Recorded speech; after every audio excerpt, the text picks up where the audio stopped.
ഗരം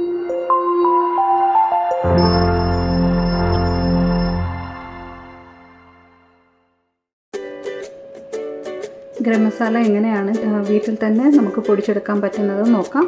എളുപ്പമായിട്ട് നമുക്ക് ചെയ്തെടുക്കാവുന്നതേ ഉള്ളൂ. ഇതിലേക്ക്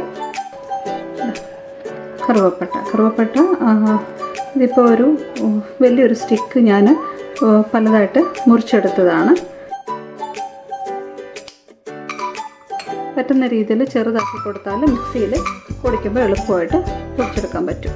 ഇത് ഇപ്പോൾ ഇതിനൊരു അളവ് പറയാനില്ല. വലിയൊരു സ്റ്റിക്ക് ഞാൻ ഇതുപോലൊരു സ്റ്റിക്ക് ഞാൻ ഒടിച്ചെടുത്തതാണിത്. ഈ ഒരു ഒറ്റ സ്റ്റിക്കാണ് എടുത്തേക്കുന്നത്.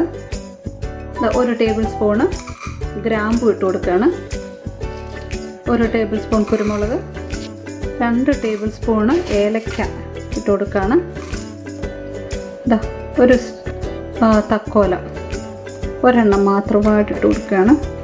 ചെറുത് മതി, ചെറിയ ഒരെണ്ണം മതി. ജാതിക്കയുടെ പുറന്തൊലി ഒരെണ്ണത്തിന് പകുതി മാത്രമേ ഇട്ട് കൊടുക്കുന്നുള്ളൂ.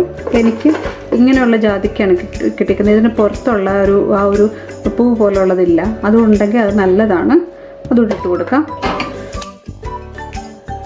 നമുക്കൊന്ന് ചൂടാക്കി എടുക്കണം ഇത്.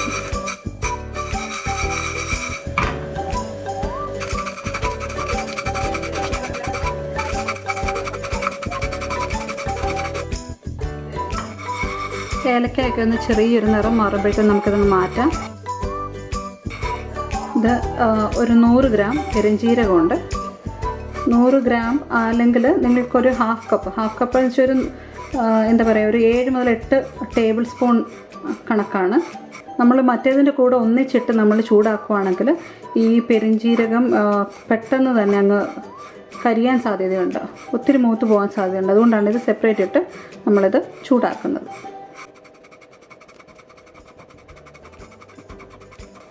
നല്ലൊരു മണവും അതുപോലെ ചെറിയൊരു നിറമാറ്റമൊക്കെ വരുമ്പോഴത്തേക്കും നമുക്കിത് നിർത്താം.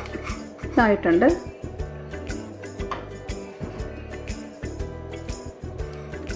ഇത് ഞാൻ മിക്സിയിലോട്ട് ഇട്ട് കൊടുക്കുകയാണ്.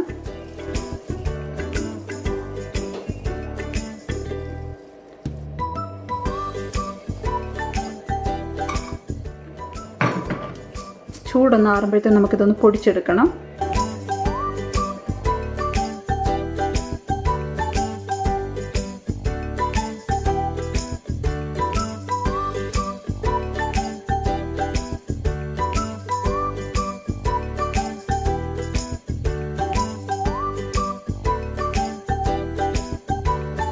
നമുക്കൊന്നുകൂടി ഇതൊന്ന് പൊടിച്ചിട്ട് വരാം.